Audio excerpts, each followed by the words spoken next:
शांति बाबा। आज 14 जून 2024 की मुरली है। बाबा कह रहे, मीठे बच्चे निरंतर याद रहे कि हमारे बाबा भी हैं, पिता भी हैं, शिक्षक भी हैं, तो सद्गुरु भी हैं। यह याद ही मन मना भव है। और आगे आज की मुरली से लिया गया प्रश्न है कि माया की धूल जब आंखों में पड़ती है तो सबसे पहली गफलत कौन सी होती है? उत्तर बतलाते हैं मेरे बाबा कि माया गफलत कराती जो पढ़ाई को ही छोड़ देते हैं। ये भी वंडर है, ये भी आश्चर्य का बात है कि पढ़ाई छोड़ देते हैं। भगवान पढ़ाते हैं ये भूल जाते हैं। बाबा के बच्चे ही बाबा की पढ़ाई छोड़ देते हैं। थे तो बाबा के बच्चे, तब तो बाबा की मुरली सुन रहे थे, और वो भी छोड़ देते हैं। नहीं तो ज्ञान ऐसी चीज है जो अंदर ही अंदर खुशी में नाचते रहे, परंतु माया का प्रभाव कोई कम नहीं है। वो पढ़ाई को ही छुड़ा देती है। पढ़ाई छोड़ी मतलब एब्सेंट हुए। एब्सेंट होने का मतलब बाबा कहते हैं पढ़ाई छोड़ी। ओम शांति। रूहानी बाबा बैठ रूहानी बच्चों को समझाते हैं। समझाना उन्हों को होता है जिसने कुछ कम समझा है। कोई बहुत समझदार बनते हैं। बच्चे जानते हैं ये बाबा तो बड़े वंडरफुल हैं। भल तुम यहाँ बैठे हो परंतु अंदर में समझते हो कि ये हमारे बेहद के पिता भी हैं और बेहद के शिक्षक भी हैं। बेहद की शिक्षा देते हैं। सृष्टि के आदि मध्य अंत का राज समझाते हैं। छात्र की बुद्धि में तो ये होना चाहिए ना। फिर साथ में जरूर ले भी जाएंगे। बाबा जानते हैं ये पुरानी छीछी दुनिया है, इनसे बच्चों को ले जाना है। कहाँ? घर। जैसे कन्या की शादी होती है तो ससुर घर वाले आकर कन्या को अपने घर ले जाते हैं। अभी तुम यहाँ बैठे हो। बाबा समझाते हैं बच्चों को अंदर में जरूर आता होगा कि ये हमारे बेहद के पिता भी हैं, बेहद की शिक्षा भी देते हैं। पिता भी बेहद के हैं और शिक्षा भी बेहद का देते हैं। जितने बड़े बाबा उतनी शिक्षा भी बड़ी बेहद की देते हैं। रचना के आदि मध्य अंत का राज भी बच्चों की बुद्धि में है। जानते हैं कि बाबा इस छीछी दुनिया से हमको वापस ले जाएंगे। ये भी अंदर में याद करने से मन मना भव ही है। चलते फिरते उठते बैठते बुद्धि में यही याद रहे। वंडरफुल चीज को याद तो करना होता है ना। जो कोई भी वंडरफुल चीज हो उसको तो ऐसे भी बुद्धि में याद आते रहता है। तुम जानते हो अच्छी रीति पढ़ने से, याद करने से हम विश्व के मालिक बनते हैं। ये तो जरूर बुद्धि में चलना चाहिए। पहले बाबा को याद करना पड़े, शिक्षक बाद में मिलते हैं। पहले बाबा को, पिता को याद करना है, फिर शिक्षक बाद में मिलते हैं। बच्चे जानते हैं हमारे बेहद के रूहानी पिता हैं। सहज याद दिलाने के लिए बाबा युक्तियां बताते हैं। मामीकम याद कर, जिस याद से ही आधा कल्प के विकर्म विनाश होंगे। पावन बनने के लिए तुमने जन्म जन्मांतर भक्ति जप तप आदि बहुत किए हैं। मंदिरों में जाते हैं, भक्ति करते हैं, समझते हैं हम परंपरा से करते आए हैं इसलिए कर रहे हैं। शास्त्र कब से सुने हैं? कहेंगे परंपरा से। मनुष्यों को कुछ भी पता नहीं है। सतयुग में तो शास्त्र होते ही नहीं। तुम बच्चों को तो वंडर खाना चाहिए। बाबा बगैर कोई भी ये बातें समझा नहीं सकते। बात भी एकदम इतना वंडरफुल है कि बाबा के अलावा कोई ये बात बता ही नहीं सकता था। ये पिता भी हैं, शिक्षक भी हैं और सतगुरु भी हैं। ये तो हमारे पिता हैं, बाबा हैं। इनका कोई माई बाप है नहीं। ये हमारे पिता है लेकिन इनका कोई माता पिता नहीं है। कोई कह नहीं सकते कि शिव बाबा किसी के बच्चे हैं। ये बातें बुद्धि में घड़ी घड़ी याद रहे। यही मन मना भाव है। बाबा ने मन मना भाव का आज दो उदाहरण दिया है, दो तरीकों से समझाया है। तो शिक्षक पढ़ाते हैं परंतु खुद कहीं से पढ़े नहीं हैं। इनको कोई ने नहीं पढ़ाया, वो ज्ञानवान है, मनुष्य सृष्टि का बीज रूप है, ज्ञान के सागर हैं। चैतन्य होने के कारण सब कुछ सुनाते हैं। कहते हैं, बच्चों, मैं जिनमें प्रवेश हुआ हूँ, इन द्वारा मैं तुमको आदि से लेकर इस समय तक सब राज समझाता हूँ। अंत के लिए तो फिर अंत में समझाएंगे, अंतिम घड़ी में। उस समय तुम भी समझ जाएंगे कि अभी अंत आता है। कर्मातीत अवस्था को भी नंबरवार पहुंच जाएंगे, तुम आसार भी देखेंगे। पुरानी सृष्टि का विनाश तो होना ही है, ये अनेक बार देखा है और देखते रहेंगे। पढ़ते ऐसे हैं जैसे कल्प पहले पढ़े थे, राज्य लिया फिर गंवाया, फिर अब ले रहे हैं, बाबा फिर से पढ़ा रहे हैं। कितना सहज है। तुम बच्चे समझते हो हम सच सच विश्व के मालिक थे, फिर बाबा आकर हमको वो ज्ञान दे रहे हैं। बाबा राय देते हैं, ऐसे ऐसे अंदर में चलना है। इस तरह की बाबा राय दे रहे हैं कि इस तरह की बातें हमारी बुद्धि में चलनी चाहिए। बाबा हमारे पिता भी हैं, शिक्षक भी हैं। शिक्षक को कभी भूलेंगे क्या? नहीं बाबा। शिक्षक द्वारा तो पढ़ाई पढ़ते रहते हैं। कोई बच्चों से माया बहुत गफलत कराती है, एकदम जैसे आंखों में धूल डाल देती है, पढ़ाई ही छोड़ देते हैं। भगवान पढ़ाते हैं, ऐसी पढ़ाई को छोड़ देते हैं। पढ़ाई ही मुख्य है, सो भी कौन छोड़ते हैं? बाबा के बच्चे। पढ़ाई जो पढ़ाने वाला था तो बाबा के बच्चे बन गए ना, और वो छोड़ देते हैं। तो बच्चों के अंदर में, जबकि बच्चों के अंदर में कितनी खुशी रहनी चाहिए कि बाबा ज्ञान भी हर बात की देते हैं। बाबा का ज्ञान जो है ना, ऐसा नहीं कि केवल एक ज्ञान है, सब तरह का ज्ञान बाबा देते हैं, जो कल्प कल्प देते हैं। बाबा कहते हैं, कम से कम इस रीति मुझे याद करो। इतना ज्ञान देते हैं, उसी रीति याद कर लो। कल्प कल्प तुम ही समझते हो और धारण करते हो। इनका बाबा तो कोई है ही नहीं, इनका पिता फिर कोई नहीं है, वही बेहद के पिता हैं। वंडरफुल पिता हुए ना। हाँ जी बाबा। मेरा कोई पिता बताओ? शिव बाबा किसके बच्चे हैं? ये पढ़ाई भी वंडरफुल है, जो इस समय के सिवाय कभी पढ़ नहीं सकते, और सिर्फ तुम ब्राह्मण ही पढ़ते हो। तुम ये भी जानते हो कि बाबा को याद करते करते हम पावन बन जाएंगे, नहीं तो फिर सजाएं खानी पड़ेंगी। गर्भ जेल में बहुत सजाएं खानी पड़ती हैं, वहां फिर ट्रिब्यूनल बैठती है, पूरी समिति होगी, पूरा सब कुछ होगा, बताया जाएगा। सब साक्षात्कार होते हैं, बगैर साक्षात्कार किसी को सजा दे नहीं सकते। किसी को भी सजा ऐसे ही नहीं मिलेगा। मूंझ पड़े कि ये सजा हमको क्यों मिलती है, अगर बिना बताए सजा देंगे तो तुरंत बोलेंगे कि हमको ये सजा क्यों मिल रहा है। तो बाबा को मालूम रहता है कि इसने ये पाप किया है, ये भूल की है। सब साक्षात्कार कराते हैं। उस समय ऐसा महसूस होता है जैसे कि इतने सब जन्मों की सजा मिल रही, जितने जन्म में जितने भी भूल किए, जितने भी पाप किए, सब की सजा मिल रही है।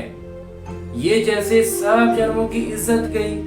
तो बाबा कहते हैं, मीठे मीठे बच्चों को पुरुषार्थ अच्छी करनी है, 16 कला संपूर्ण बनने के लिए याद की मेहनत करनी है। देखना है कि हम किसी को दुख तो नहीं देते हैं, किसी को दुख तो नहीं दे रहे हैं ना, जाने अनजाने। सुखदाता बाबा के हम बच्चे हैं ना, बहुत गुलगुल बनना है, तो हमें गुलगुल एकदम शिव बाबा जितना प्यारा बनना है। तो पढ़ाई को कभी छोड़ना नहीं है, माया छुड़ा देती है। बाबा कहते हैं ऐसा मत करो, पढ़ाई छोड़ो नहीं। बाबा के पास रिपोर्ट तो आती है ना, रजिस्टर से सब मालूम पड़ता है कि ये कितना दिन एब्सेंट रहा। पढ़ाई छोड़ देते हैं तो बाबा को भूल जाते हैं। अगर पढ़ाई छोड़ेंगे ना तो बाबा को भूल जाएंगे। वास्तव में ये भूलने की चीज तो है नहीं। बाबा को भूल जाइए, वास्तव में भूलने की चीज है नहीं। ये तो वंडरफुल पिता है, समझाते भी हैं जैसे एक खेल है। खेल की बात किसी को भी सुनाने से झट याद रह जाती है ना। खेल की बात किसी को भी सुनाएंगे तो पूरा बात याद रह जाएगा, वो कभी भूलते नहीं। ये अपना अनुभव भी सुनाते हैं। छोटेपन में ही वैरागी ख्यालात रहते थे, कहते थे दुनिया में तो बहुत दुख है, अब हमारे पास सिर्फ 10,000 रुपए आ जाएं तो फिर 50 रुपया ब्याज मिलेगा। इतना बस है, इतना काफी। अगर एक बार 50,000 रुपये जमा कर लिए ना, 10,000 रुपये जमा कर लिए तो फिर 50 रुपये तो खाली ब्याज मिलेगा, उतना में तो काफी है, स्वतंत्र रहेंगे। ब्रह्मा बाबा का ऐसा सोच रहा होगा। तो घर बार संभालना तो मुसीबत है। अच्छा, फिर एक बायोस्कोप देखा। बाबा कहते हैं कि उनको लगता था कि घर बार संभालना मुसीबत की बात है। उन्होंने फिर एक बायोस्कोप देखा और बायोस्कोप था सुंदरी का। कोई सुंदरी का बायोस्कोप में तो सुंदरी रहेंगी, तो उनका बायोस्कोप देखा, बस बैरागी की सब बातें टूट गईं। ख्याल किया शादी करेंगे, ये करेंगे। एक ही थप्पड़ मारा माया ने, कला काया चट कर दी। इतना दिन से ख्याल था कि घर परिवार मुसीबत है, अब आ गया कि शादी करेंगे और ऐसा ऐसा करेंगे। एक थप्पड़ मारा माया ने और कला बाबा कहते हैं चट हो गई। तो अब बाबा कहते हैं बच्चे, ये तो दुनिया ही दो जग है, और उसमें फिर ये जो नाटक यानी सिनेमा है वो भी दो जग है। ये देखने से ही सबकी वृत्तियां खराब हो जाती हैं। अखबारें पढ़ते हैं, उसमें अच्छी अच्छी मैयों के चित्र देखते हैं, लड़कियों के चित्र देखते हैं, उसमें देखते हैं तो वृत्ति उस तरफ चली जाती है। ये बड़ी अच्छी खूबसूरत है, बुद्धि में आया ना, देखते हैं और लगता है हाँ ये तो बड़ा सुंदर है। बाबा कहते हैं ये बुद्धि में बात आ गया। वास्तव में ये ख्याल भी चलना नहीं चाहिए कि ये ऐसा है ऐसा है। बाबा कहते हैं ये तो दुनिया ही खत्म हो जानी है, इसलिए तुम और सब भूल मामी कम याद करो। ऐसे ऐसे चित्र आदि क्यों देखते हो? तो देखने की दरकार ही क्या है, सब खत्म होने वाला है, सब मिट्टी में मिल जाएगा। ये सब बातें वृत्ति को नीचे ले आती हैं। ये जो देखते कुछ भी देखते हो तो वो कब्र दाखिल होने ही है। जो कुछ इन आंखों से देखते हो उनको याद न करो, इनसे ममत्व मिटा दो। जो कुछ इन आंखों से दिखता है ना उसको याद नहीं करना, सिंपल सरल सी बात। ये सब शरीर तो पुराने छीछी हैं। भल आत्मा शुद्ध बनती है परंतु शरीर तो छीछी है ना।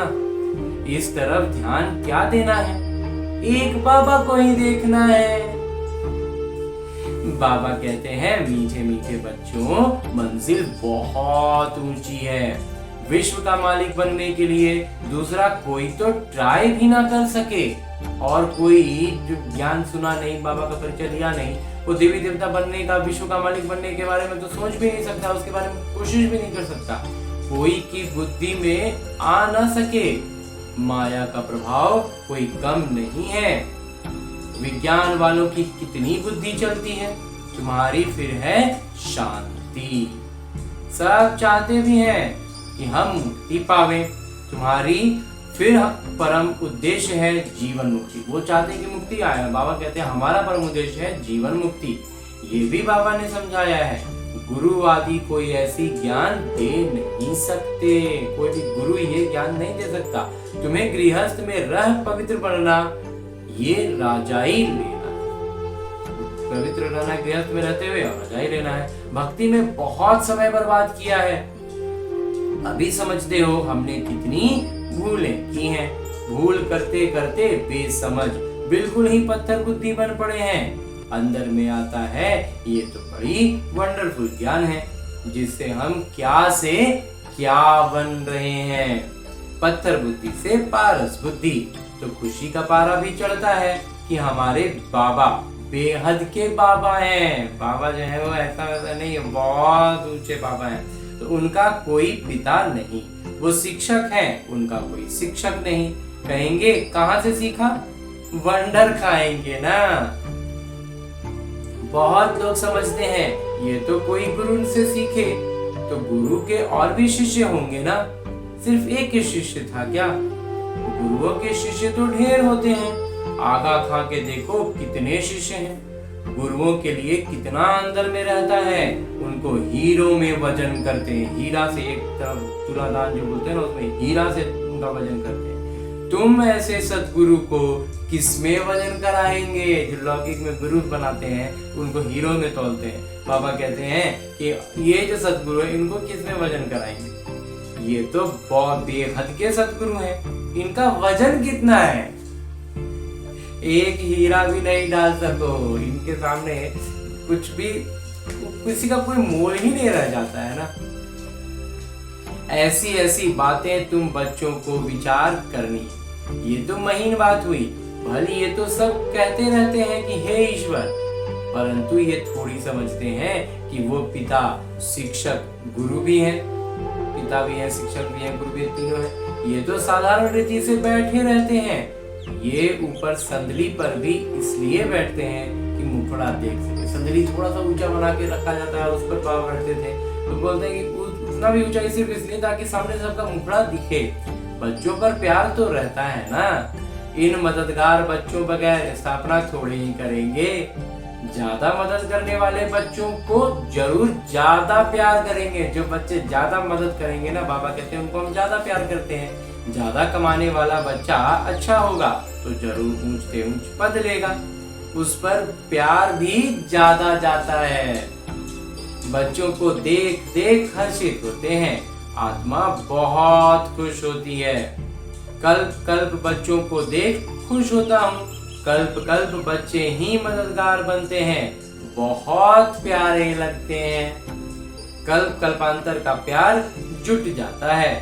भल कहीं भी बैठे रहो, बुद्धि में बाबा की याद रहे। ये बेहद के पिता हैं। इनका कोई पिता नहीं, कोई शिक्षक नहीं, स्वयं ही सब कुछ हैं, जिनको ही सब याद करते। सतयुग में तो कोई याद नहीं करेंगे। 21 जन्मों के लिए बेड़ा पार हो गया तो तुमको कितनी खुशी होनी चाहिए। 21 जन्मों के लिए बाबा कहते हैं बेड़ा पार हो गया तो कितना खुशी होनी चाहिए। बस सारा दिन बाबा की सेवा करें, ऐसे पिता का परिचय दें। बाबा से ये वर्षा मिलता है। बाबा हमको राजयोग सिखलाते हैं, फिर सबको साथ भी ले जाते हैं। सारा चक्र बुद्धि में है, ऐसे चक्र तो कोई बना ना सके। ये ज्ञान जो बाबा देते हैं ना, ये और कोई नहीं बता सकता है। अर्थ का तो किसी को पता नहीं। तुम अभी समझते हो कि बाबा हमारे बेहद के पिता भी हैं और बेहद का राज्य भी देते हैं, फिर साथ में ले जाएंगे। ऐसे ऐसे तुम समझाएंगे, फिर कोई सर्वव्यापी नहीं कहते। जब बाबा कहते हैं ये सारा शिक्षक वाला ज्ञान देंगे, पिता वाला ज्ञान देंगे, तो फिर सर्वव्यापी नहीं कर पाएंगे। तो ये पिता भी हैं, शिक्षक भी हैं, तो सर्वव्यापी कैसे हो सकते हैं? बेहद के पिता ही ज्ञानवान हैं, सारे सृष्टि के आदि मध्य अंत को जानते हैं। बाबा बच्चों को समझाते हैं, पढ़ाई को भूलो मत। ये बहुत बड़ी पढ़ाई है। बाबा परम पिता हैं, परम शिक्षक हैं, परम गुरु भी हैं। इन सब गुरुओं को भी ले जाएंगे। और यहाँ जो लौकिक गुरु है ना, बाबा कहते हैं उन सबको ले जाएंगे। ऐसी ऐसी वंडरफुल बातें सुनानी चाहिए, ऐसी ऐसी बातें हमें सुनानी चाहिए। बोलो, ये बेहद का खेल है। हर एक कलाकार को अपना अपना किरदार मिला हुआ है। बेहद के पिता से हम बेहद की बादशाही लेते हैं।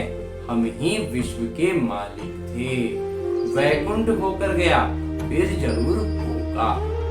ऐसी धरती पर, इसी भारत में वैकुंठ था, तो फिर जरूर होगा। तो श्री कृष्ण नई दुनिया के मालिक थे, अब पुरानी दुनिया है, फिर लात नर्क की तरफ। सब चित्र हम लोगों ने देखा है, मुंह स्वर्ग की तरफ। वही याद रहता है। याद हमेशा स्वर्ग रहना चाहिए। नर्क को तो लात मार देना, एकदम हटा देना अपने जीवन से। जो कुछ बाबा कहते हैं आप देख रहे हो, सब भूल जाओ।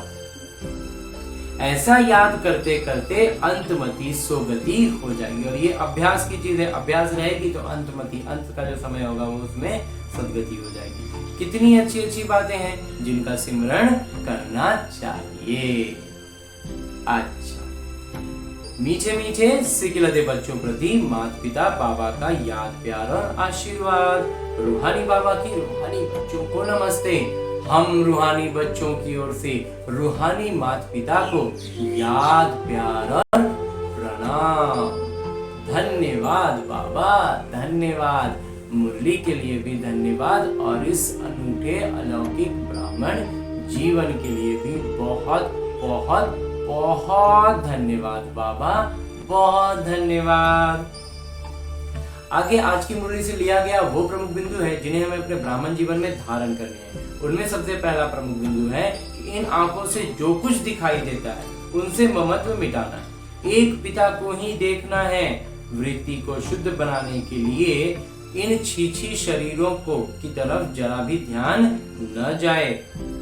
और बाबा इतना प्यार से कहते हैं कि एक बाबा को ही देखना है, वृत्ति को शुद्ध बनाने के लिए इन छीछी शरीरों की तरफ जरा भी ध्यान न जाए। सारे शरीर जितने भी शरीरधारी हैं ना भी सब छीछी शरीर वाले हैं, किसी का भी शरीर तो शुद्ध है नहीं, तो उसकी तरफ ध्यान देना ही नहीं चाहिए। बाबा जो न्यारी और सत्य ज्ञान सुनाते हैं वो अच्छी तरह पढ़नी और पढ़ानी है। पढ़ाई कभी मिस नहीं करनी, पढ़ाई कभी छूटे नहीं। और आगे मेरे बाबा वरदान दे रहे हैं। वरदान देते हुए मेरे बाबा कहते हैं, शांति की शक्ति के प्रयोग द्वारा, शांति की जो शक्ति है उसके प्रयोग द्वारा हर कार्य में सहज सफलता प्राप्त करने वाले प्रयोगी आत्मा भव। इन सब शांति की शक्ति को हर कार्य में लगाना है और सफलता सहजता से प्राप्त कर लेना है, ऐसा हम करने वाले प्रयोगी आत्मा बने। बाबा कहते हैं अब समय के परिवर्तन प्रमाण जैसा समय परिवर्तन आ रहा है, शांति की शक्ति के साधन प्रयोग में लाकर प्रयोगी आत्मा बनो। जैसे वाणी द्वारा आत्माओं में स्नेह के सहयोग की भावना उत्पन्न करते हो, ऐसे शुभ भावना स्नेह की भावना की स्थिति में स्थित हो, उन्हों में श्रेष्ठ भावनाएं उत्पन्न करो।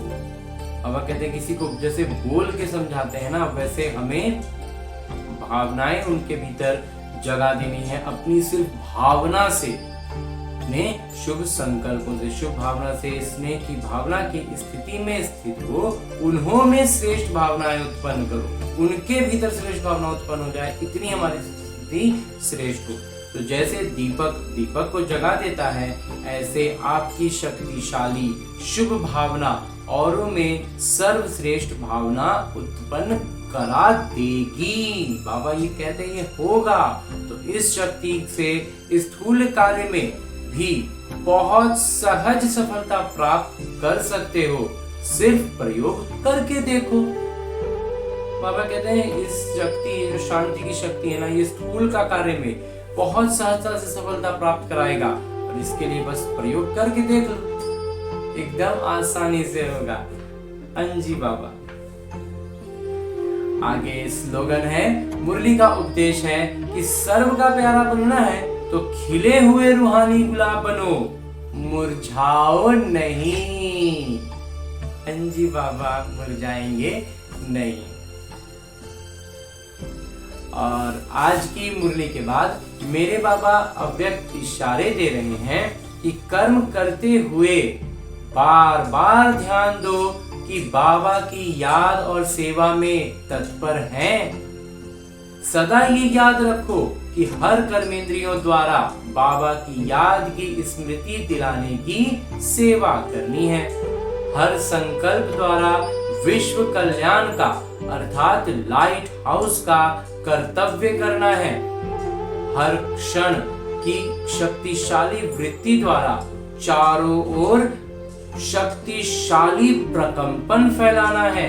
हर कर्म द्वारा हर आत्मा को कर्म योगी भव का वरदान देना है। हर कदम में स्वयं प्रति पद्मों की कमाई जमा करनी है। संकल्प, समय, वृत्ति और कर्म चारों को सेवा प्रति लगाना, यही है कर्म योगी अवस्था। हमारा हर संकल्प, हमारा हर समय, हर क्षण, हमारी वृत्ति, हमारी विचारधारा और हमारा कर्म चारों को सेवा के प्रति लगाना है। बाबा कहते हैं अगर ये चारों सेवा में लग गए तो हम कर्म योगी अवस्था में आ गए। हाँ जी बाबा। अच्छा, ओम शांति।